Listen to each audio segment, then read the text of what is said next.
Welcome to episode number 44 of the Active Geek podcast entitled Jim Henson. Now, Jim Henson's birthday is today, the day that we're posting this, September 24th. He would have been 80 years old, but he was taken from us too soon. Jim Henson is also a personal hero for myself and Chuck, so we honored him by giving our spin on his legacy.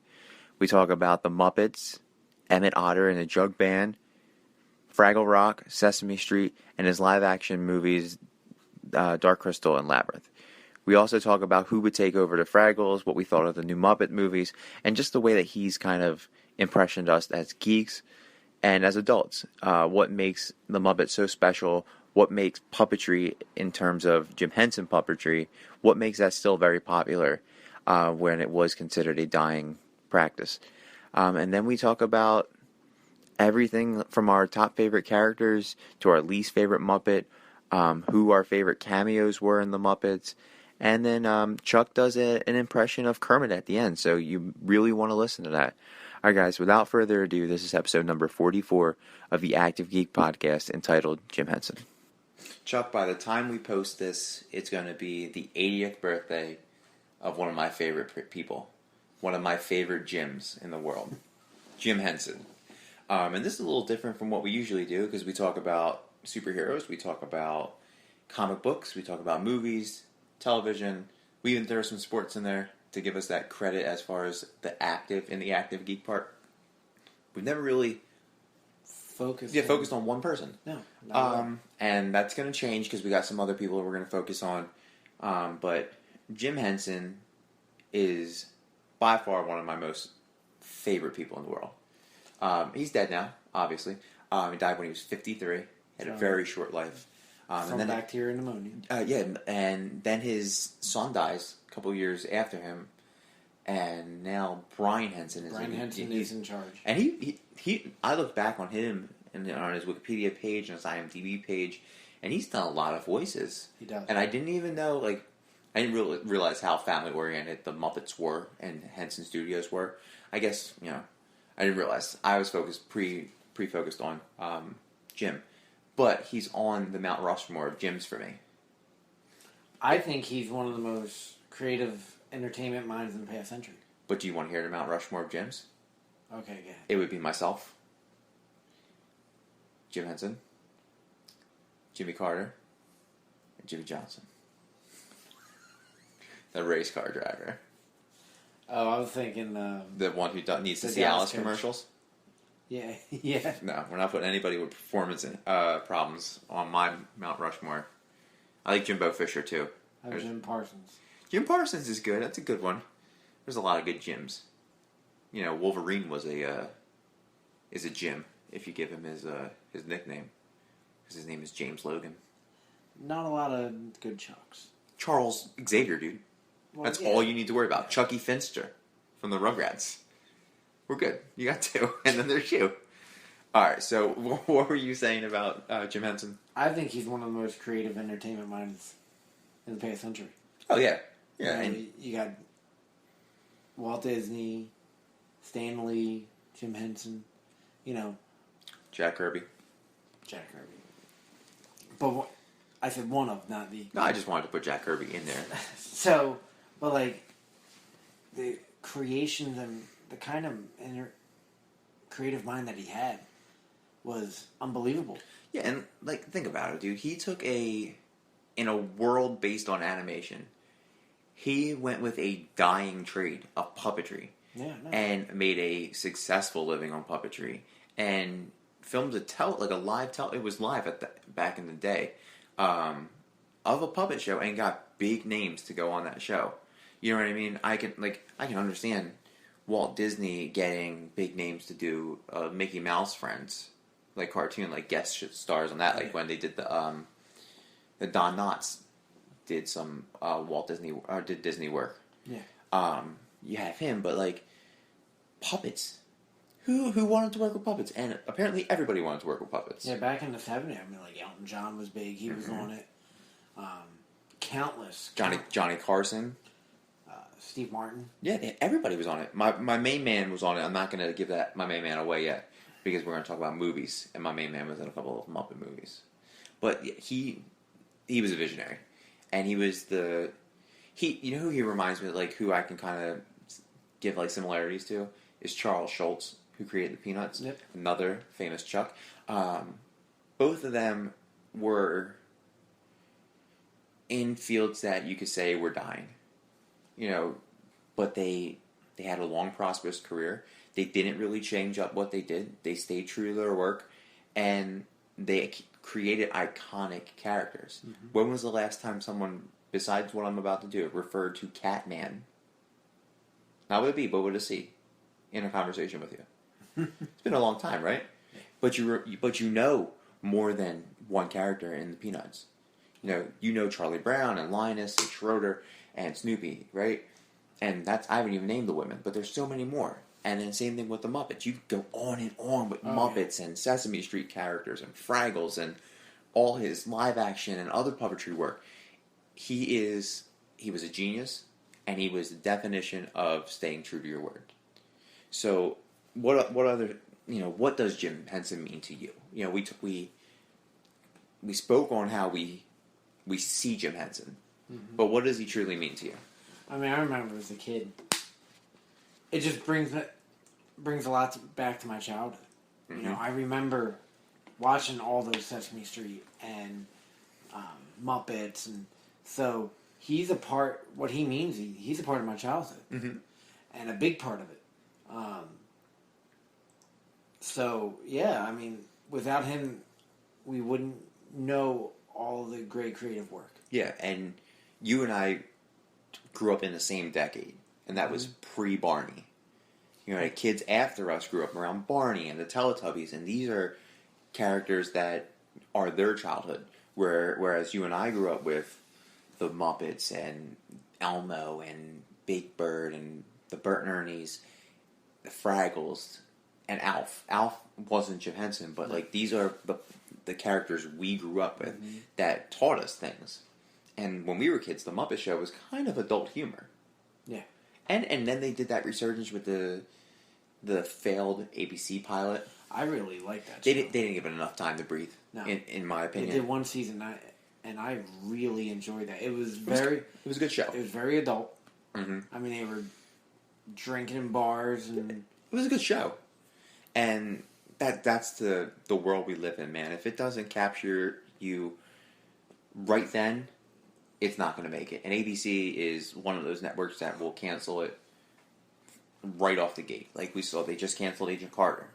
And that was about to hit its stride.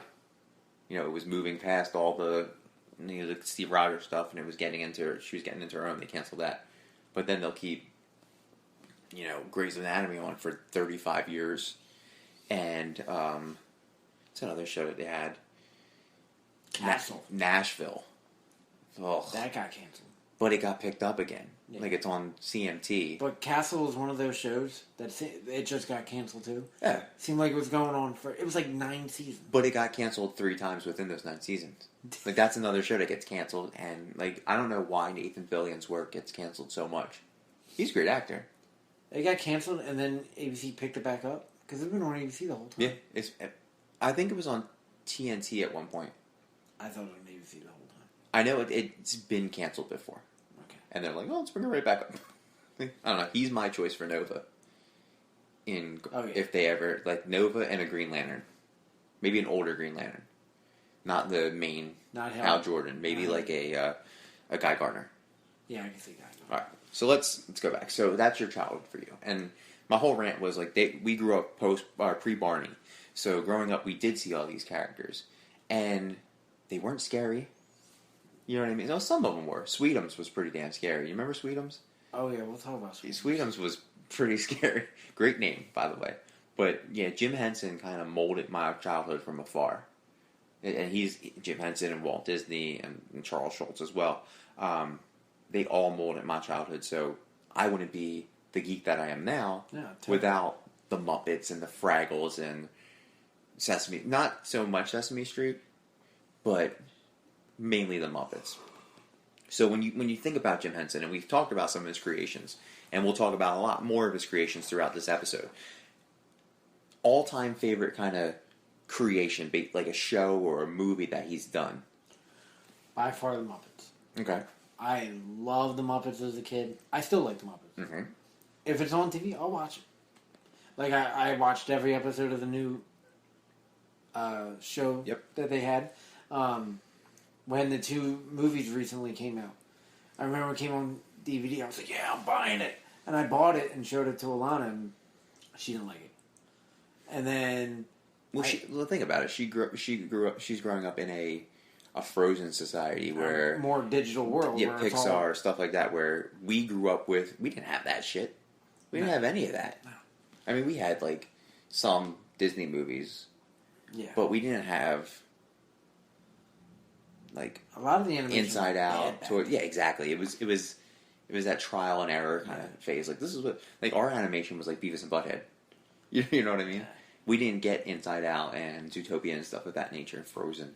So, and then the second one, I took her to the theater. I convinced her and took her to the theaters, and it was all right. I liked the first one better, but to me, Muppets will always be, in my mind, the best creation ever. Jason Segel was the perfect person to take over the Muppets 100%. Because I feel like if Jason Segel were in here, like the 3 of us would be like best pals. Because I feel like Jason Segel and Seth Rogen are like just big geeks. Yeah. They love their stuff and like they put out good quality that you wouldn't expect them to put out. Mm-hmm. Like Jason Segel with the Muppets, Seth Rogen with Preacher. You know what I mean? Both, like, Preacher's a great comic book, and the Muppets are historic. Yeah. And these comedian actors come in and they just say, you know what, this is what I'm going to do. And we're going to talk about the Fraggles with, Joseph Gordon-Levitt. Yep. Another one who I think could just, like, sit in here and we wouldn't skip a beat, I think. I think we would just be best pals, all of us. I don't know about Seth Rogen, though, because he smokes a lot of weed. And we're not. And neither of us smoke. So I think that, I think he'd be... I'd like Seth Rogen. So my favorite creation by Jim Henson as well is Muppets. They're just amazing. You know what I mean? They're just weird characters that are talking, and the effort that goes through it. I just don't like. I don't think when I was a kid I knew how hard it was to put together a production.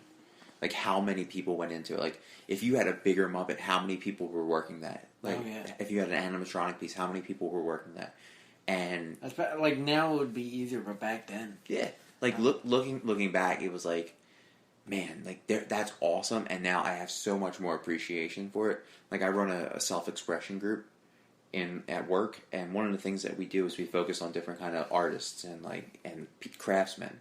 And we've done a lot of Jim Henson documentaries and behind the scenes stuff. And we just did a Labyrinth behind the scene just to show like the effort that goes into this stuff. And my God, dude, for him to be as nice as he was and not wig out and kill people on the set of these productions is a testament to him, because so many things go wrong. And that could be your whole production. And that could be your whole livelihood. It's not like if you're doing a live show and Kermit's eye falls off, you can't edit that. Like, that's the thing. Like, and I also like the Muppets because like I had a ton of Kermit and Gonzo and Fozzie stuffed animals and puppets. Mm-hmm. That was my that was my shit. And that's what I grew up on again. And Alf, but he's not a Muppet. Oh, Alf would have been great as a Muppet. Yeah, he would have been so awesome as a Muppet. He would have knocked a lot of heads off in the Muppets. Like a lot of people wouldn't make the cut. Who's your favorite creature? Like, what's the best Jim Henson creature shop creation? I actually think one of the best is the Ninja Turtles. Mm-hmm. For the original Ninja Turtle movie in the 90s. I think they were spot on from the cartoon. Mm-hmm. They look great. They moved well. Mm-hmm. From a creative standpoint, like I love the Muppets, mm-hmm. but a lot of them are just they're puppets, and add fur. But this was the texture and the movement. I mean, there was people inside them. It made it believable that was a walking turtle as opposed to a person in a turtle suit. Yeah, essentially, right? Yeah, and they made it, obviously as believable as it can be. Absolutely. So I thought, it was amazing. A close second, and just because of Star Wars, to my heart, is Yoda. Yeah. The creation of that, and it was just this little puppet. But, I like the design as well. Did he consult on all of the creations? Like, did he help with Chewbacca and the Ewoks? I was thinking about that. I don't know. I know definitely, like... I think he helped design Wicket. That's a possibility. Because, that's right up his alley. Chewbacca, I can understand, there's not a lot that goes into Chewie. He's just a giant, hairy person. It's like cousin it with arms and legs that you see. But, I could see, Wicket and the Ewoks being part of... not Jabba, obviously, but, Wicket and Yoda. Well, he had a close relationship with George Lucas. They were best of friends. Him and Steven Spielberg and Georgie Liu. Well, and then one of the... Frank Oz, who is he's Yoda's voice. Yoda's voice, but he's also done... Fozzie and Bert. Yeah, he does a lot of iconic characters. Yeah. So, Ninja Turtles, I think, is, in my mind, best creation. Close second, Yoda. Frank Oz follow-up question. Favorite voice, Fozzie or Yoda? That's a tough one, because that's his bread and his butter. I like Fozzie. Okay.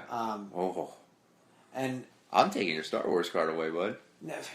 I love Yoda. He's hard to understand sometimes. Yeah, well, because he speaks in... Yeah, backwards. Yeah, he's dyslexic. He's a dyslexic Jedi.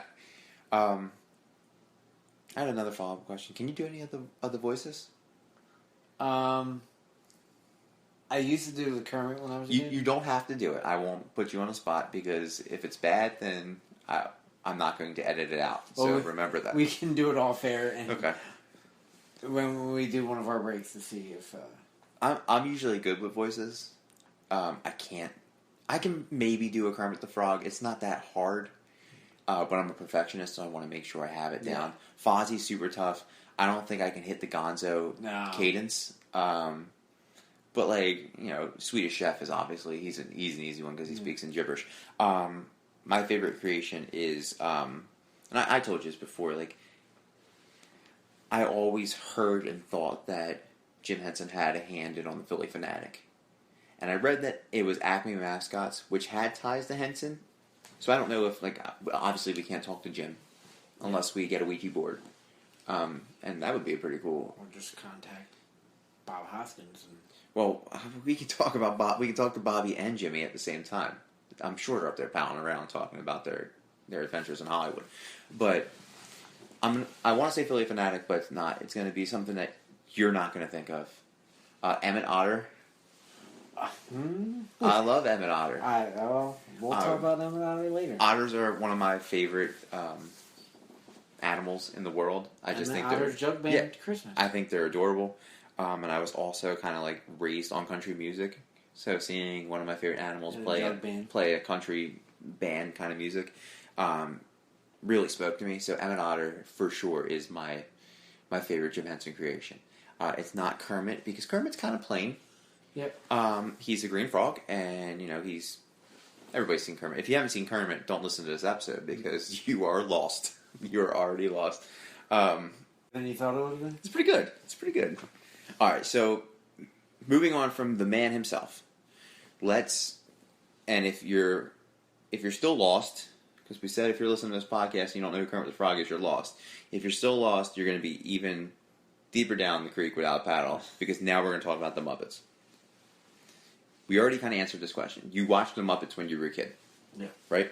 So, what brought you to the Muppets, and what are some of the overall thoughts you had that made you continue to watch the Muppets into your adulthood? Well, the first my exposure was the Muppet Show. Mm-hmm. Even though I watched reruns because it did not air when I was alive. Mm-hmm.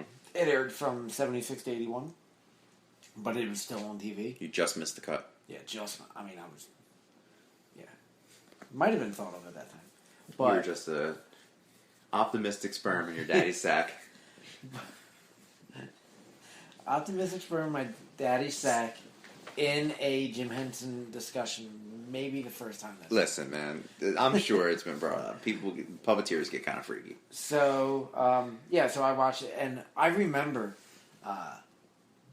watching it in the living room of the house when I was a child, and we moved out of there when I was 7. So I remember vividly watching it on the wood panel TV. You know, the old school. Oh, I remember. I remember watching the Muppet, and I loved it. You know, I was glued to it. And then with all the movies that came out during the 80s. So yeah, the 80s were Muppets strong, man. It was like movie after movie. Muppets in Manhattan, Muppet in Space, Christmas Great. Muppets, Muppet Caper or whatever. Like, you know, you had all these movies. So that's what brought you in? Yeah, I mean, when we were little, we didn't have all these channels, all this exposure like they do now. Yeah, with 3, 6, 10, maybe MTV if your parents had a little money. Yeah, but and Prism. And that's the thing, like, and then you didn't have Netflix, you didn't have Hulu, you didn't have all these devices, and, you know, so you relied a lot on home video. Yeah. And, you know, VHS tapes and, you know, reruns of TV, so, yeah. you know, Muppets were playing a lot, and I just remember, like, and then also back then, too, there wasn't, you know, there were Saturday morning cartoons. Yeah. But it wasn't. There wasn't a whole lot of content. Yeah, and there also wasn't a lot of other distractions. Like we can play video games now. Like we could play video games then, but like most houses, like most of the people I knew, and myself included, did not have multiple TVs in the house. No. We were lucky enough to have one and have a VCR that didn't eat your tapes. So like if you're playing video games on the house television, your ass is going to be paddled. You know what I mean? Because Dad wants to watch this or Mom wants to watch that. And same thing with the reruns. Like, if you missed that Muppets episode, you didn't know if you were ever getting it back. Yeah. You didn't know how long you were going to have to wait. So you're right. We had to focus on reruns and VHS tapes. Yeah. I miss my VCR, dude. I saw a VCR at work today. My mom still has one. I saw a VCR at work today, and I was like, I'm taking that. Bring that home. With me, the thing that I watched the Muppets, like I said, like I'm years after you as far as in the birth cycle. So I don't think I was an optimistic sperm. No. But to see when growing up, I think the first thing Jim Henson oriented that I saw was probably Labyrinth or The Dark Crystal. But then I had the stuffed animals from, hand-me-downs from cousins or baby gifts. I remember I had a Kermit the Frog onesie. It wasn't like a fursuit where we're dressed as Kermit, but it had him sitting on his little bank with his harmonica, and I also just remember having a ton of the VHSs, and their artwork was strong in those boxes. It was all I remember. It was all bright colors and had the gold trimming around it, and the big Muppet Show letters, and then maybe the guests that were on that one with the Muppets. I always thought that was cool. So the main thing that kind of brought me in was they were talking animals, and having talking animals work with some of my favorite actors at the time, and kind of joke with humans was huge for me. Yeah. So it kept me watching it to this point. When you think about the Muppets, you think about characters like Kermit the Frog, Gonzo, Miss Piggy. I'm drawing a blank. Fozzie, Swedish Chef. Who's your all-time number one Muppets? Is it Sweetums? No. Just because of all the exposure, and I just love it. It's Kermit. Okay. You know what I mean? I mean, it's kind of like a lot of people love Mickey Mouse. He is the face of the Muppets. Is Mickey Mouse your favorite Disney character? No, but I'm just saying. Is it Goofy? Goofy's my favorite. Yeah, I would probably say out of the core Disney, yeah. Okay. Not a Donald fan. He was a pretentious asshole. But with Kermit, they coincide with each other. Yeah, oh yeah. You think Muppet, you think Kermit. Yep. So, and he was always my favorite in the movies and stuff. I was so worried that Kermit wasn't going to get any love on this podcast because he's kind of, he is the face. So sometimes the face can be annoying. Like, how many times am I going to see this frog? Or how many times am I going to see that mouse? Or how many times do I have to see Snoopy? He's not my favorite. My all-time favorite Muppet is another one of Jim Henson's very first creations, and it's Rolf the dog. Love Rolf. Come on now, I had a dog that looked just like Rolf when I was a kid, and it hit home, and I love dogs, and I just wanted to kind of be something different. All the kids at school liked Kermit. I want to like Rolf. Do you know where he started? Rolf had a brief appearance. I can't remember the show. Was it Emma Dot Otter Jugman? No. What was it? He started off on the Jimmy Dean show. Okay. Making sausages. Delicious breakfast Jimmy sandwiches. Dean was a country singer. I know Jimmy Dean is, but he also made delicious breakfast sandwiches. He hosts a comedy variety show with the help from his puppet sidekick, Rolf. Yeah.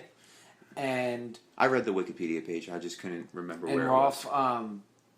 He was so popular that the show received 2,000 letters a week. Well, and for Rolf. Rolf also played the piano. Yep. And I've never played the piano. Like, I can play a little bit of it. Like, I'm not good at it, but I think it kind of coincides with my favorite Peanut, who's Schroeder. Yeah. So Schroeder played the piano, and Rolf played the piano. So it's another reason why I really like them. So I'm going to tell you my least favorite. Mm-hmm. I'm hoping we have the same one. I couldn't stand Miss Piggy. I hated her so much. I just didn't like her. I thought she was great for the show because like she was that annoyance, but she was so super funny. I just thought like her voice was annoying. That's another Frank Oz character, right? And I just didn't like her. Who was your least favorite? I have two. Is it Gonzo? No, and their background. Oh, are they a pair? No. Can I try and guess? You can try. You're not going to. Okay. Is it Rizzo the Mouse? Nope. Is it the newscaster? No. Not Sweetums. No. You like Sweetums. Dr. Teeth. No. Who? Crazy Harry. Okay. He was a dynamite guy who always blew stuff up, Mm-hmm. and he had the crazy hair, and he just always looked singed. Oh, yeah. Never liked him. And the second one was Lou Zealand. Oh, Lou Zealand. I hated Lou Zealand. He was the guy that threw the boomerang fish. Yeah, he also had the really loud blazer. Yeah, with the truffles. Yeah. Yeah. It's a great name, though, Lou Zealand. I hated Lou fucking Zealand name. and Crazy Harry. I guess you didn't see that coming. No, I didn't think you were going to pick background players. But Lou Zealand was kind of... He was super annoying. Crazy Harry just scared me as a child. Like, I just thought he was... I thought he was just creepy. Yeah, Miss Piggy did it for me. I despised her. And I didn't like her her portrayal in the new Muppet Show, where she's like trying to get with Liam Hemsworth. And like, I wasn't a fan. But neither here, well, that is here or there. I just wasn't a fan of her. Let's do a top 5. We always do one. Yeah. Hit me with your top 5 all-time favorite Muppets. Kermit the Frog. Okay. My Fozzie Bear. Okay. Sweetums. Yeah, okay. I had to put Sweetums in there. Dr. Teeth. Dr. Teeth is a good one. Love Dr. Teeth. And you thought it was one of my least favorites. Well, you said background. He's kind of a background player for me. I love Dr. Teeth. Dr. Teeth. I mean, he's the head of the Electric Mayhem. Did you know that Dr. Teeth played an entire set at a concert over in California a couple weeks ago? Really? An entire set. Well, It's crazy. that was Jim Henson. Yeah. He did the voice back in the day. Unless Jim Henson's ghosts went into Dr. Teeth, but like he played a whole set. It's crazy. And I always liked the Electric Mayhem. Oh yeah. And I liked that they were the house band Yeah. for Miss Piggy's show in the new. It's like the new Roots series. Yeah. And The Roots are the human Muppets. They were so trippy, and they were obviously the drugs, and Yeah, man, they were like the LSD Oh, Muppets. yeah. They were hitting it hard at Woodstock. And I'll tell you, I don't know his name, but he played the saxophone. He always reminded me of Carlos Santana, just the look itself. And there was June, right? She kind of looked like a tadpole with the long blonde hair. Pretty sure the character's name was June. I forget, but she was in the most recent series that ABC had. Sam the Eagle was in love with her. Yeah, Sam the Eagle. Janice. Okay, Sam the Eagle is a strong character too. He's a strong character. I like Sam the Eagle. Then my very last one is Rizzo the Rat. Okay, I liked Rizzo. Rizzo was cool. I always loved Rizzo, and he was a smart ass. Now, do you like Rizzo more than that prawn character that they came up with? He's not bad. The prawn was pretty Happy? good. Yeah, but he was essentially just He's Rizzo as shit. He was just a Rizzo kind of like, let's do another weird animal that's gonna. But I always, and honorable mention, I always love Bean Bunny. Okay. I thought Bean Bunny was cool. But yeah, they're my top 5. All right, my top 5 are completely different. There's actually 6 because I classed 2 as a pair. I got Rolf. Okay. I got Waldorf and Statler. Yep. The 2 old men. They're hilarious. Love them. Fozzie. I'm shocked this didn't go on yours. Animal. Loved Animal. Yeah. I had a jean jacket with a huge animal patch as a child on the back. I looked like I was in the Muppet Motor Club. Like, it was ridiculous. It's like the Hell's Angels of puppets. And then my final 5, number 5, is Beaker. Oh, yeah. Beaker and Professor Honeydew were strong-ass characters. And I've said it before on the podcast. I believe that Michael Cutlet's portrayal of Abraham is a buff zombie apocalypse Beaker. Like, he's kind of evolved into Abraham. But my honorable mention was definitely Sweetums. Sweetums is great. He's a horrifying character. Like, and he just runs and... He's horrifying. But he's a lovely, lovely Muppet, I believe. Yeah. I feel like he'd be my best friend. So, if you had to pick a favorite out of your top 5, it's going to be Kermit, correct? Yeah. And mine's going to be Rolf, of course. Is that because of the movies that happened in the 80s and the 90s? Because you said you loved Kermit's portrayal in the movies. Oh, yeah. So that made him your favorite. Yeah. So you obviously have seen all the 80s and 90s movies? Yes. Every single one? If I haven't seen all of one, I've seen bits and pieces of Muppet Treasure Island. Okay. That was a good one. But I've... Everything else, yeah. So you enjoyed them? Yep. All right. What's your favorite? Muppets Take Manhattan. That's a good one. That's a really good one. Muppets Take... I mean, just... And the cameos in that with Joan Rivers and, you know, just... A lot of the cameos are now dead. Well, it was 30 years ago. Yeah, a lot of them 30 years ago? Well, Joan Rivers was 80 back then. Yeah, but Steve Martin. Yeah. Like, he's still alive, and he was on the Muppet Show. But the Muppets Take Manhattan, I mean... That was a good one. That was... It's a really good one. I was 2 when that came out. So, again, I seen that on video. Mm-hmm. But I have it. I don't have all of them. I have that one. And it's just... It's good. It holds up. It holds up. And then an honorable mention, if I could pick a set... There's so many. I really love the Great Muppet Caper. Yeah, that's a good one. And then the Muppet Christmas Carol. Dude, the Muppet Christmas Carol is better than any other Christmas Carol that I've ever seen. And I think that every Muppet movie holds up. Yep. And if you don't think, come fight me. Find me in Lindenwold, New Jersey. It's the hood. Come fight me. I think all the Muppet movies hold up. And to this day, I will defend that. And I watch the Muppet Christmas Carol every year it's on television. Oh, yeah. I don't have it on DVD. I need to get it. I need to get the whole Jim Henson collection on DVD. Yeah. That's got to span 100 discs. Yeah. Because I want it all. I don't want just Muppets. I want it all. When my nephew was born, I bought that for him, and my sister was excited because we used to watch as kids.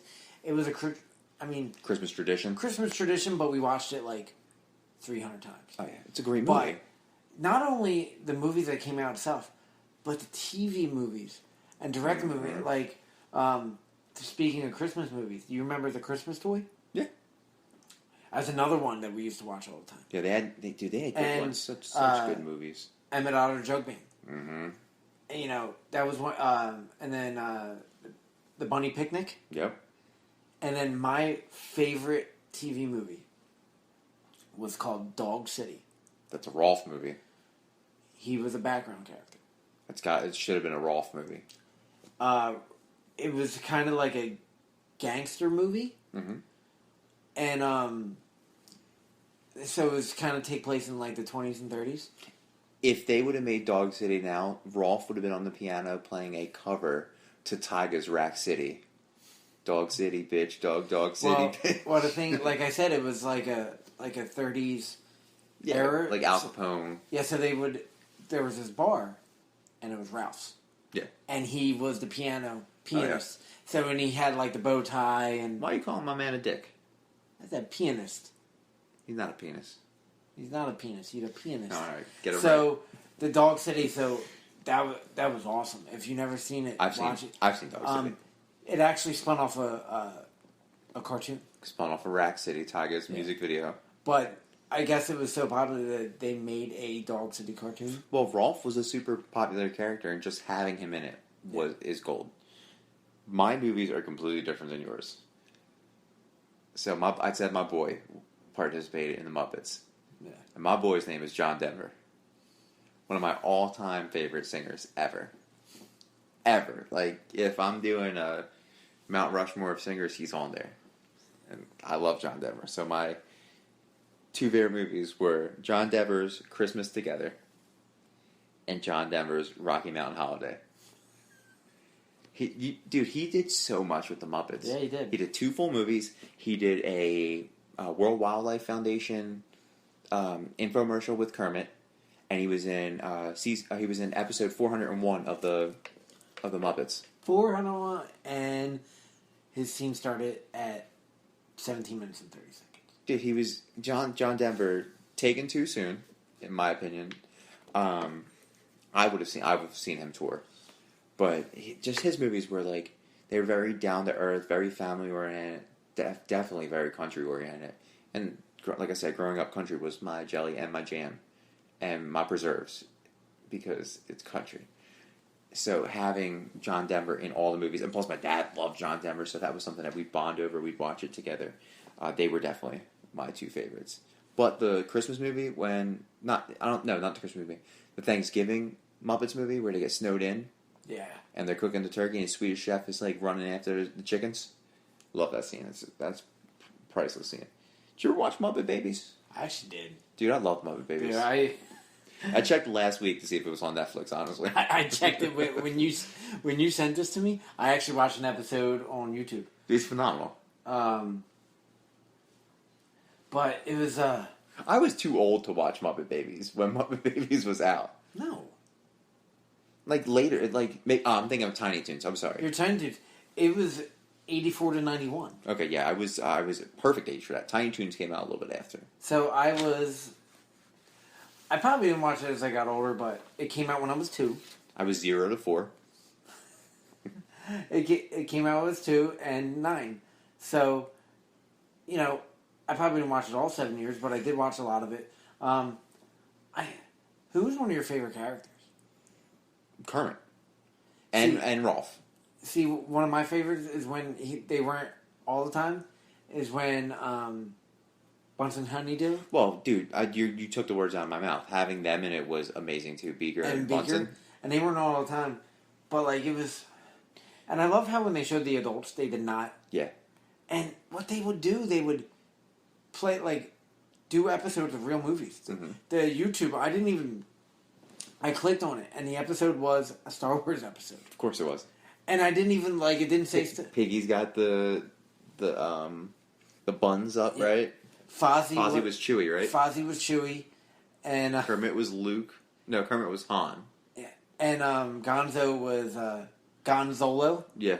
Yeah, no, Kermit was Luke, Gonzo was Han. And, but, it was just awesome, and, I if they had it on DVD, I'd probably watch it. Yeah, and just thinking of what you said about the adults, that's another thing that Charles Schultz did as well. Mm-hmm. When you heard the adults speak, it was wah wah wah wah wah wah wah wah, and then you have 3 people that we've referred to multiple times in this podcast. You have Henson, you have Schultz, and you have Lucas. You know what I mean? Mm-hmm. In one friggin' show. What is your thoughts on Scooter? Is he an underrated Muppet or an annoying ass Muppet?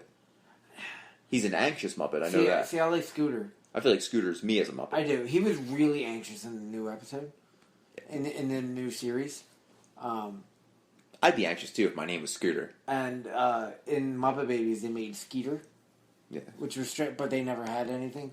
Do you know who? From Doug Funny, Skeeter. Who played Animal in the? I do not. 2 people took it over. Mostly, it was Dave Coulier and Tupac Shakur. Howie Mandel. I can see that. Both Dave Coulier did a lot. Yeah, well, that was when Full House was just hitting his stride, right? Where not in the 80s, but yeah, he's bringing out the woodchuck puppet Yeah, so but I guess you knew Howie he was... Mandel did, some too. And I was looking at the IMDb, and I was trying to find a picture because I don't remember it. Apparently, Dr. Teeth wasn't in... He was in Muppet Babies? Yeah, because if you look up the IMDb, Jim Henson voiced Dr. Teeth in Muppet Babies. Wow, we gotta find that. Yeah. We gotta find that episode. I Googled it, and I found pictures that people drew, but it wasn't the I wasn't really deal. I'm gonna find it. I'm gonna find it for sure. So, we've talked about real quick. Go ahead. Stan Lee was in Muppet Babies. As Stan Lee. Oh, yeah? Yeah. As a voice? Apparently on IMDb, it's if you look it up, it says Stan Lee as Stan Lee. Alright, so there's two things that I need to find tonight.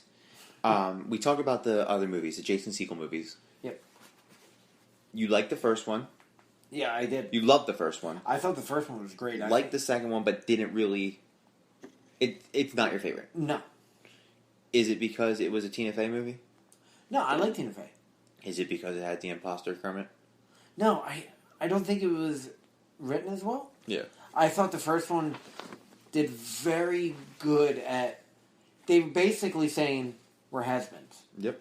And because it was introducing a new audience Yep. to Muppets. Yeah, and also bringing back the old audience like us. Yeah, it's like it's us and our kids. Yeah. That's essentially what they were doing. And then it was basically saying, like, we're has-beens. Yep. But we're trying to come back. Yeah, the first one is great. The first one's phenomenal. Second one I watched, I didn't really like it. I think the tone was a little different than the Muppets that I'm used to. Come on, it came in at a time where Russia's not a very good country to portray in a movie. Yeah. And then when you put your favorite characters in Russia, you kind of have a disdain for it, in my opinion. So that's my thoughts on the movie. I don't really need to go, like, everybody who's seen, if you're listening to this podcast, I'm sure you've seen the Muppets movies. And do you think they do a third one? Is it in the pipeline? No. I think that's why they did the show. Okay. And the show failed, so I don't know if they're giving up totally. So the show fails. Do you think now that opens up the door for Jason Segel to say, all right, let's do a third movie. Let's show ABC that they were wrong. Granted, Disney owns the Muppets, but let's show them that they were wrong in this decision to cancel it, and Netflix is wrong because they didn't pick it up. We're going to put out a new movie. Like a Muppets musical. I don't know if they will. Because John Denver was alive, they would. I don't know what their plans are, if they have any plans, and they're just going to sit on the Muppets. Because, they try to revive with the movie, the first one, and it did great. And that's why I got a sequel. And the sequel didn't do that well. So they're, you know what, let's try to do a more adult version for TV. And that didn't do well. So now it's kind of, what do you do with them? I'm glad that the Muppets weren't, like, trotted out for the Olympics. Like, the Olympics just passed, so if they would have done, like, a Muppets do the Olympics movie, I would have shot myself in the foot. I think it would have been so bad. But I think there is hope for a Muppets 3, I think, in my mind. It has to be the right story. Yeah. It would be really cool if the Muppets kind of crossed over with the rest of the Disney properties and maybe did, like, another, like, Star Wars parody. Yeah. Or a Marvel, like a Muppet Avengers. Well, I have... That would be, dude. Sweetums as the Hulk. That'd be awesome. Yeah. A few years ago, my wife bought me, it was a Disney World exclusive. She actually bought it online. I don't know, eBay or Amazon. Or Disney.com. And, but no, it was older. Oh, okay. It was, probably like 10 years ago. And it was a set, and I still have it. And it's in the box. It's Muppet characters as Star Wars. Yeah. I think it would be, even if it's just a one-off, where like a Christmas special where they do all the Disney umbrellas. So you see, like, they bring out Mickey Mouse in like CGI, and they're interacting with the Muppets who are dressed as Darth Vader, or Kylo Ren for this sake, and Iron Man's fighting Kylo Ren or something, and it's like Kermit is Iron Man and Dr. Teeth is Kylo Ren. Or Animal is Kylo Ren. That's more appropriate based on the hissy fits. The anger issues. Yeah, the hissy fits little Kylo did. So let's move on to something that we've spoke about before, and that's Sesame Street. You watched Sesame Street as a child. I did. Until what age do you think you watched it to? You don't have to give me specifics, but give me a roundabout age you watched it to. About like 5, 6. Okay. I watched it a little bit later, only because my mom ran a daycare when I was a child and when I was growing up. So I was probably like 11 when Sesame Street was still on, and I find myself on like Saturday mornings when I'm waiting for you to come over to record, I turn on HBO and Sesame Street is on. I'm like, I'm gonna watch it for a minute. It's been on when I came over. It's not it's kind of unwatchable for me now. They recently fired a lot of the old staff that we remember. Yeah. Which caused a lot of controversy. I think they brought them back. But Sesame Street's always been getting in trouble. You don't hear about the Muppets molesting people. But you sure as hell hear about Sesame Street characters molesting people. Who is your favorite Sesame Street character? Can I guess? Yeah. Alright, we'll do a guessing game. You pick mine first. I'm gonna think what your favorite is. Oscar the Grouch. No. Yours is Grover. Nope. One more shot, go ahead. You're not gonna guess it. He's obscure. Snuffleupagus. Nope. Oscar the Grouch is your favorite. Nope. Damn. Who's your favorite? Snuffleupagus. I was gonna say it, but I didn't think you were just gonna dangle that out like a carrot. You did, you son of a bitch. All right, so Snuffy's your favorite. Snuffy. I mean, he wasn't in a lot of episodes, but it was just huge, mastodon looking. Yeah, he was a mammoth. Yeah. I liked him. I liked his voice. Yeah. He just reminded me of a big furry Eeyore. Yeah, exactly. I was a big fan of Snuffy. He wasn't my favorite. You know what my favorite was? Yeah. Telly. Remember Telly? Yes, I do. He has like the purple Grover with antennae. Mm-hmm. I really liked Telly. He had the honky nose, Yeah, he was kind of a orange. dick on it too. Like he always was like kind of sarcastic for being a puppet, and I thought that was funny. And purple was never my favorite color. No. But like I thought Telly was always my favorite. I did like when Kermit crossed over. When he was on there, that was pretty cool. We'll get to let's just do it right now. My least favorite was Bert. I hated Bert. He was a party pooper. He didn't want to have fun. No. He was really mean to Ernie, and I get couples fight because I'm thinking that they were gay Muppets. They were gay puppets. He might have been. I think they are. I'm pretty sure they're live-in boyfriends. But they had separate beds, which was kind of weird. Maybe they're like best friends. I don't know. I want to sleep in the same room as my best friend, but... You'd sleep in the same room as me. No, I wouldn't. Not if we had a house. They had an apartment. No, yeah. But They had a one-bedroom apartment. You don't get a one-bedroom apartment for two dudes unless you're banging. Like, that's... They were broke. No. How do you know? Sesame Street They had no jobs. No, you don't know that. They might have been bakers. Ernie had a job. Ernie was like a taxi driver. Bert looked like a guidance counselor. They had jobs, and Sesame Street isn't the hood. Like they had, you see how clean those streets were? That was a great, even people wanted to live in the trash cans. God damn it. Bert was my least favorite. Who was your least favorite? Was it Big Bird? I'm probably going to get you. It's Big Bird. I don't like Elmo. Elmo's stupid. Elmo is annoying as shit. And I think what it was all the exposure. Because wait, is this the 30-plus-year-old Chuck speaking about Elmo, or is this the child? Because Elmo wasn't around when we were kids, was he? Exactly. Okay, so... this is the adult speaking. The adult speaking. He's also a convicted child molester. Yeah. He was like a background character when we were kids. Like, show up here and there, and I never really recognized him until, he got... Yeah, he got overexposed. Yeah. And I think that's what all the overexposure just kind of like... He's perfect for the children. As grown men talking Sesame Street, I can understand why you don't like Elmo. Elmo's super annoying to me, too. I don't really like Big Bird. I don't think, like, he... And I get, like... This is the adult speaking, not the child.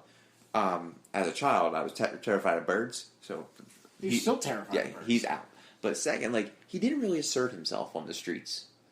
I feel like if you're going to be in the streets, and you're going to rep the streets, the Sesame Streets, you need to assert yourself. If Oscar is being a dick, you need to tell Oscar in a calm and nice voice, like, dude, you're being a dick. Now, even though... Or you put that motherfucker in a trash compactor. Even though you don't really like him. Did you ever watch Follow That Bird? No. Loved Follow That Bird. I didn't like birds as a child. I don't like birds as an adult. So I'm not watching a bird show. Do you remember what it was? It was like Carmen Sandiego with Big Bird. Well, no. Big Bird actually... there was like a... it was kind of like... what is that? How are you going to tell me? Did you know what it was? And you clearly don't know what it was. No, I know what it was. There was a woman named Miss Finch. Okay. And it was kind of like child welfare services. Oh my god. For birds. Oh my god. And they didn't think, since Big Bird was just a big child, didn't want him living by himself. Mm-hmm. So they tried to place him with a group of birds. That sounds awful. I have seen this. And it was a bunch of dodo birds. Yeah, I've seen this one. And then he runs away, and they try to get him back, and it's him. They're going across country, and it's all the big players, Count and Oscar. And I don't like Big Bird, so I wasn't gonna. I've seen that, didn't love it. I love it. We saw Carol Spiney. Yes, we did. April. Yep. We didn't talk to him, but we saw him. He's old enough for his age. Yeah. And I'm sure he can still do that Big Bird voice. Oh, I'm sure. That's an iconic voice, too. Kermit, Elmo, Big Bird. Yeah. Fozzie, stuff like that. There, Miss Piggy, who, again, Frank Oz. Fantastic woman's voice. Top 5. Let's do one more top 5. Top 5 favorite characters from the streets. Snuffleupagus. Snuffy. Telly. Oh, Telly made Yeah, he was on my list. Okay. Oscar the Grouch. Okay. Grover, a la Super Grover. Okay. And Ernie. Okay. 4 for 5. Tell Dog's on there. I'm going to give them nicknames because they're from the street. So Tell Dog, OTG, Oscar the Grouch, Snuffy. It's a pretty street nickname. The Count. Love the Count. Because he was pretty much a pimp. He was. Well, 1 hoe, 2 hoes, and then Grover. I liked regular Grover. I like Super Grover. Super Grover was awesome too, but Didn't like Ernie? No, I did not like Ernie. That's another Jim Henson voice. Yeah. Ernie. I remember vividly. I was 2 years old and I had surgery. Not real big surgery. I had tubes put in my ears. Yeah. I remember vividly being in the hospital and my aunt and uncle brought me a Ernie doll. Yeah, I can see how that would resonate with you. Yeah. I never got tubes in my ears and never got Ernie doll. Don't like him. Did you... I don't like Bert. I'm sure as hell not going to like his boyfriend. Living, in New Jersey, in the Pennsylvania area and stuff like this. Have you ever been to Sesame Place? Yeah.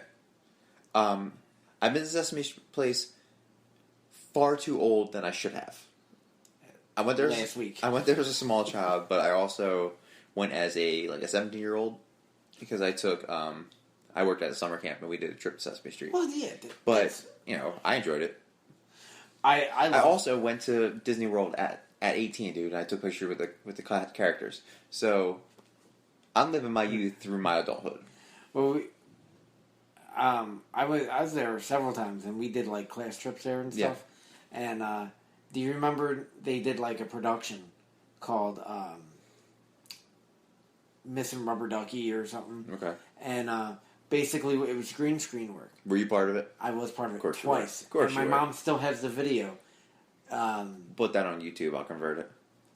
It was hilarious, and because I remember it was a green screen, and so it's summertime, and I'm walking around shirtless. I was like 20 pounds. You were so jacked. I was like... You had a 12-pack, I was like 8 or 9 years old. We're actually watching the video right now for our listeners. He's super jacked. And we had... pants are getting tight. The whole thing was... They were searching for the rubber ducky. Yeah. And they brought a couple kids on to do certain areas where they were looking. Well, this part, I was supposedly underwater and swimming... And they took a submarine and was looking. Is that why you had your shirt off, or you just had your shirt off for the hell of it? I just had my shirt off for the hell of it. Alright, so did you find it? Moral of the story, did you find it? He was never missing. They said, we gotta look for him, and Ernie the whole time had him. And he just wanted to have Bert go on an adventure. And he also wanted to half-naked children swim in the water. That's why I don't like Bert. Or Ernie. A bunch of creeps. Just a bunch of creeps. I think the reason why I didn't go to Sesame Street much as a child is because characters in suits scared the living shit out of me. Like, my parents used to take me to farm fairs and, carnivals and, if, Elmo's or Cookie Monster's running around, they freaked the fuck out of me. So I would cry. I'd go into a ball and cry as a child. I wasn't a big fan of it. So maybe that's why in my adulthood I would take pictures with characters. Because I'm like, yeah, you're not so scary. I'm not scared anymore. I'm bigger. I'm bigger than most of you now. All right, so is Sesame Street an educational and effective show in the world we live in right now? I don't think it is prominent. I don't. It's on HBO now. I think it's still got to be on PBS. It's definitely got to be on PBS. Because that's when we watched it. Yeah, when I'm homesick, I'm not watching PBS. I'm watching Maury and Jerry Springer and Steve Wilkos show, and maybe reruns of Bar Rescue. I'm not checking to see if Sesame Street is on. But I feel so it's not prominent. I don't think so. I mean, I can tell you right now, my niece and nephew probably don't watch Sesame Street, and they're in prime age. They're 5 and 4. Would they know the characters? Elmo. That's about it. Probably. Oh, dude, that's blasphemy. That's blasphemy, man. That's exactly that's cultural. I know Alana's 9 now, and she didn't really watch it when she was a kid, a little bit, but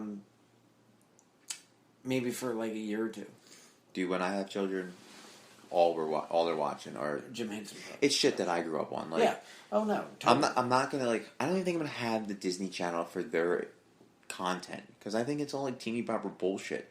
So I think they're gonna grow up the right way like we did. We grew up right. We're not shooting school. We didn't shoot up schools, and we're not on no flights fly lists. I think we grew up well, based on what we were given. Well, so. they're bringing back with the Nickelodeon 90 cartoon because the stuff they have now is kind of shit. So they know what works. The good stuff, what we grew up on. And we're going to do an animation, kind of cartoon podcast episode, too. So we can talk about that stuff, which is going to be super dope. Let's move on to something that kind of goes under the wayside, because it was kind of it was a spin-off from the Muppets.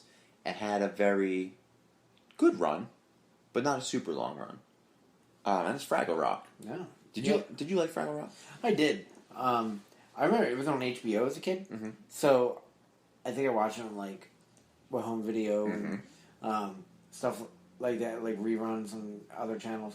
But yeah, it didn't. It only lasts from 83 to 87. It had 96 episodes. Yep. That's a solid run though for a puppet show. Yeah, and I loved it because it was different. Yeah. You know what I mean? You had characters I love Wembley and Boober. Mm-hmm. And then, I love the Gorgs. Oh yeah. The Junior was awesome. And then, one of my favorite, Trash Sheep. Mm-hmm. She was there's this powerful being, just a bunch of trash. Oh yeah.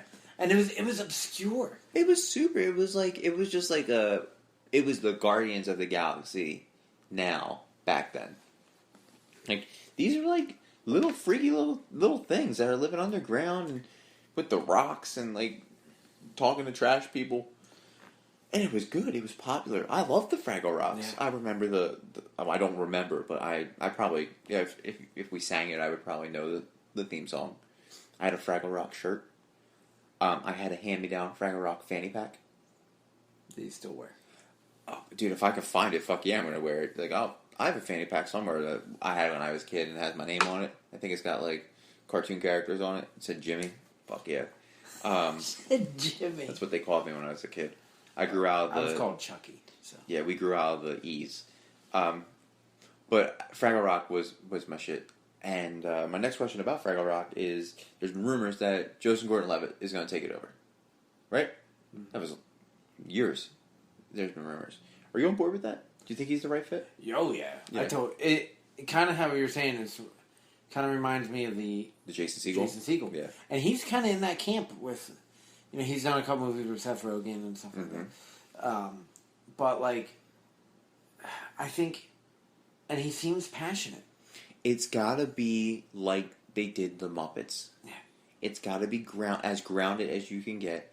It can't be over the top because you have to think that you are introducing a brand new character to like a brand new franchise to a new audience. Like, we'll remember it. I don't know if a lot of people watch the Fraggles. You know what I mean? People I work with probably have never seen the Fraggle Rocks. But I'd watch. I'd go open night for Fraggle Rocks. I don't know if I would go open weekend. I would. I'd go open night. I would cosplay as a Fraggle. I think I look like a Fraggle now. I'm pretty close to looking like a Fraggle. You're more like a Gorg. Big. All right, we'll go with that then. As long as I'm not trash heap. Let's just go. And what were those little characters? They were like, "Oh, mighty trash heap." Well, they were the followers of it. Yeah, I don't remember their names. Yeah, I can't remember the name either. But like, you know, that whole world was amazing. Yeah. I think that if Joseph Gordon-Levitt backs out of it, the next person I could see, like, I don't know if he likes them, but the next person I could see that could be passionate about it and do it right is Seth Green. Yeah. Think about it for a second, though. Seth Green's a big nerd, right? Mm-hmm. Seth Green kind of resembles the Fraggles. But Seth Green also reminds me of a Jim Henson where he's working on a craft that really isn't popular anymore in the sense of stop motion with Robot Chicken. Like, that's all claymation, all stop motion. And you don't really see a lot of that. I mean, you see Coraline, and you see the Box Trolls, and Kubo that just came out a couple weeks ago. But you don't see a lot of stop motion. Yet, they did Paranorman, right? That was stop motion. But I feel like Seth Green would do Fraggle Rock right. Well, he did, what was that, he did a puppet show, that Bunny. Well, he did, like, his cartoons are based on a lot of adult themes. And pop culture. Yeah, and I feel like he'd be super passionate about the Fraggle Rock franchise because he's a geek. If you're doing claymation Star Wars movies and claymation Justice League movies and Marvel movies and stuff like that, then you know you're a geek.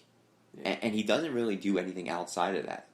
No, you don't really hear from... He works at Stupid Monkey Studios and just does his thing. And that like, if you think about that, people that kind of stick to what they're good at, that's, again, another George Lucas, because we saw what happens when he can't do it, when he's doing things that he thinks he's going to be good at. Like those animated movies that were shit. And a Charles Schultz, and especially Jim Henson.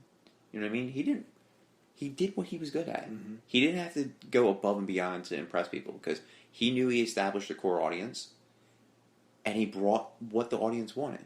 And if he had that core audience, like, if you watched the Muppets and you came to me and like, Jim, you need to watch the Muppets, I'd watch the Muppets. I would tell Chelsea would tell somebody at work would tell somebody at the gym would tell somebody at Starbucks. You know what I mean? Mm-hmm. And it would be cyclical. Everybody would watch it. So I think Seth Rogen, and that's a Seth Green rant that I just went on, but I think he would be perfect for it if JGL drops out. Is Seth Green? Yeah. Yeah, I mean, what I've brought up for, do you remember, he did a short-lived show called Greg the Bunny? Yeah. And, you know, he's worked with puppets before. Yeah. So. But I just don't think he has a star power to, he's not recognizable. Like, yeah, he does a lot of Robot Chicken, but he's more behind the scenes. But do you really need the star power? I think you do. If it's done right, you and I could do it. And if it's done right, people are going to watch it. It's all about how you present the product. If you present it like, here's these weird things talking to trash cans, then fuck no one's going to see it. But if you present it in the manner of what it truly is, you highlight what it was back then to what it is now, you and I are going to be interested in it. You're going to take your family, I'm going to take my friends and my girlfriend, and we're going to go and see it. It's just how you present the product. Jason Segel's not a household name. No, but I think at that time he was very recognizable. To adults, not to children. Yeah. You know what I mean? He was putting out movies like Bad Teacher and Forgetting Sarah Marshall, where he's putting his little dick on the screen. You know what I mean? Like, Joseph Gordon-Levitt isn't a household name either. No. They're going to see that kid. Oh, he's from Third Rock from the Sun, and he did that movie with Seth Rogen about Christmas. But he's done a shitload of stuff. You know what I mean? I think if you present the product properly, it doesn't matter who it is. You know what I mean? Think about some of the producers that are and directors that put out stuff that you may not really realize that they did, and then they went out and are taking on huge franchise, like a James Gunn. Or you have Mick G, who did music videos, and now he's going to tackle the He-Man universe. Yeah. And Shane Black, who wrote Monster Squad. You know what I mean? I don't know if you knew that. No. He co-wrote Monster Squad, and he wants to do a sequel to Monster Squad. Yeah.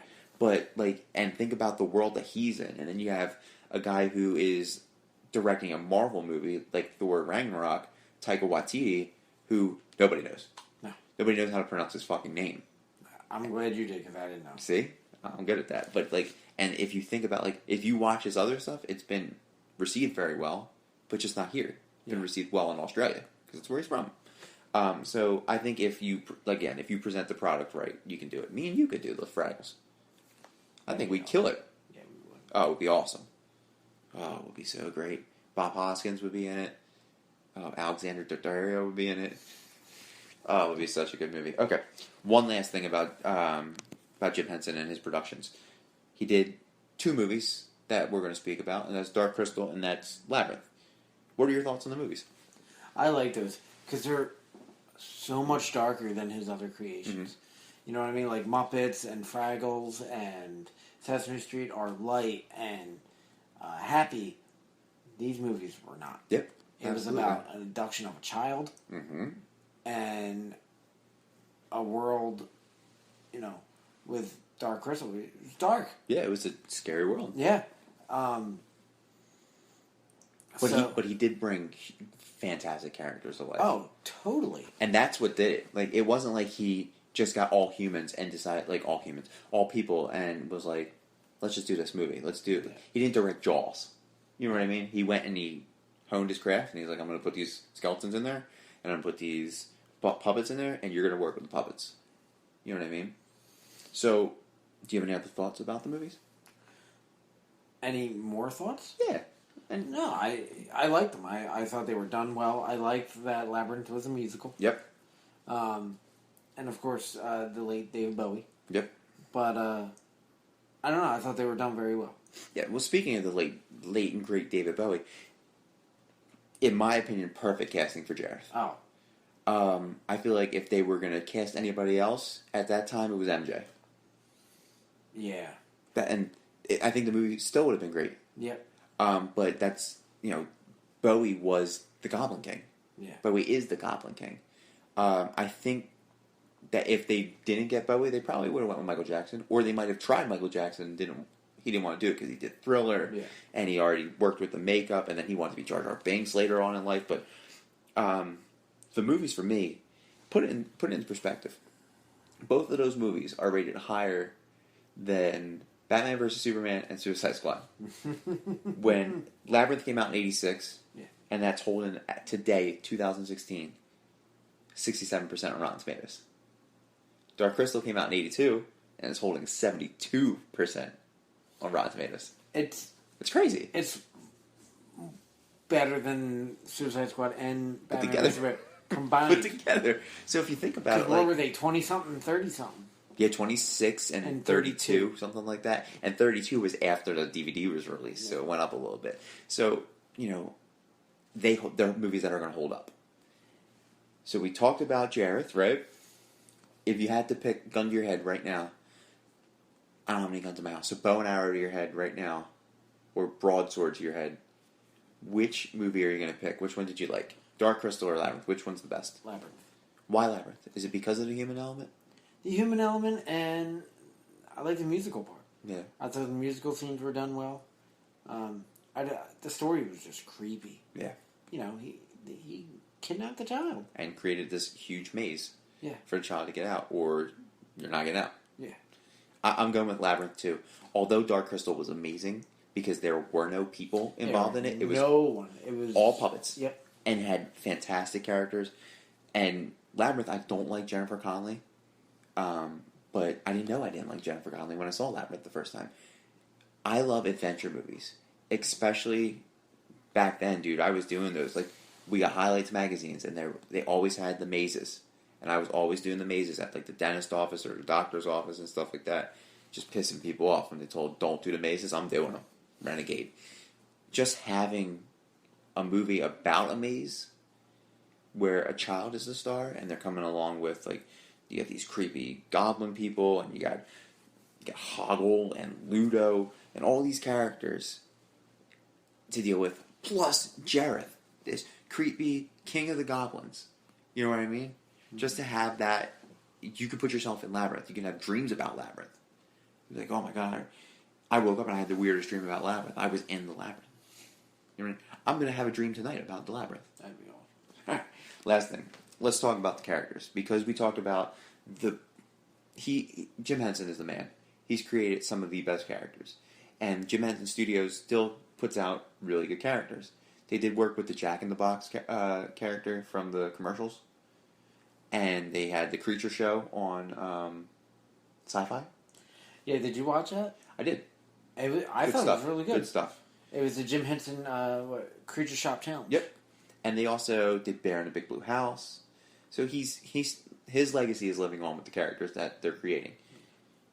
Let's talk about a little more about the characters he created. Who are your favorite characters from his Dark Crystal and Labyrinth world? And we talked about this off air. Yeah, and we're pretty much straight off the gate. I really like Hoggle.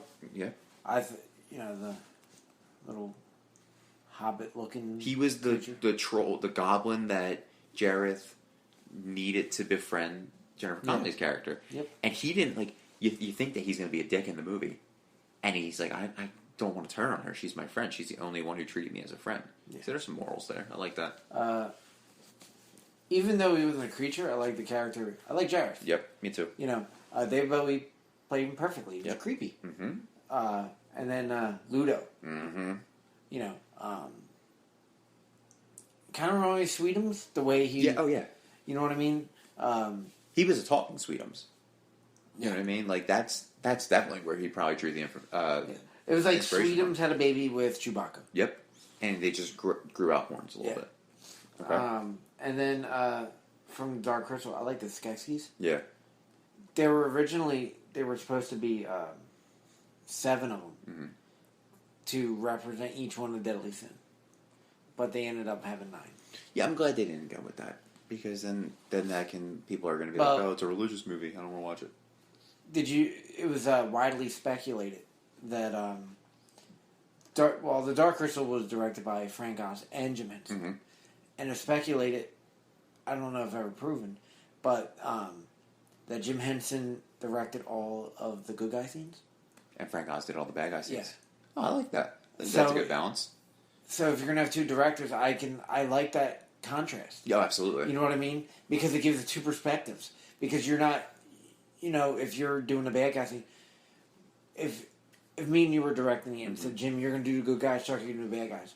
I can have the mindset of this dark and gritty world to where you're light, and I think it gives a good contrast. Absolutely. So and you figure Jim Henson was good with being the good guy, and Frank Oz, this has come after a time where he had already worked on, or he hadn't started working on Star Wars yet. He might have been working on Star Wars to give that perspective of like the darker toned characters, because Sesame Street and Muppets really didn't have dark characters, but in Star Wars, Yoda had to deal with some shit. Do you know George Lucas produced Dark Crystal? Mm-hmm. Yeah. And he refused to do press. And he helped with Labyrinth as well. And you know why he refused to do press? What? Because Star Wars was big, and he didn't want to take the spotlight from Jim Henson. That's a stand-up friend. So they're your characters that you liked. Yeah. I like Jareth, Hoggle, Ludo, and the Skeksis as well. I like the little worm from Labyrinth. Yeah. And Fizzgig. They're my favorites. The thing about Skeksis is, and this is the last thing I'll talk about, and then we'll end it. The thing about Skeksis is I saw, I believe it was season 1 of Here's a Cosplay. I think Yaya Han did a cosplay of Skeksis. No. Who was it? It was Holly and Jessica Marsman? Yes. Okay. They actually went to Yeah, the Creature Cast. The Creature Cast. Well, because Chloe Dykstra is their friend, and her dad worked. Is Lenny, not Lenny Dykstra. Dykstra, no. John Dykstra. And he worked on Star Wars, and he was big in that stuff. So, that's the episode I drew that inspiration from to pick that, because I was like, what other characters can I think of? And I was like, I remember that. I know Yahya Ham was on that show. Yeah, they did the cosplay, and it was great. Yeah, it was good. They won, right? I think so. It's like Commander Holly and Jessica Marsman. Yeah. All right, so that's our Jim Henson podcast. Let's go over it. Follow us on Instagram at @activegeek or @active_geek_productions. On Twitter, you can follow us at @activegeek_. We're on Facebook at @activegeek. Like that page and comment and review us on that. And then on SoundCloud, you can find us on Active Geek Productions and Active Geek Podcast. You can find us on the Geek Culture Cast Network, on anywhere anywhere podcasts are downloaded and streamed. And then we're on iTunes, and you can click the button that says subscribe, download all of our episodes, play them, mark them as played, then give us a rating, 5 stars preferably, and leave us some comments so we know what to work on and what to add to the podcast. And Chuck, without further ado, send us home. Hey everybody, this is Kermit the Frog here, and I just want to tell everybody to listen to the Active Geek podcast. Not bad, buddy. See ya.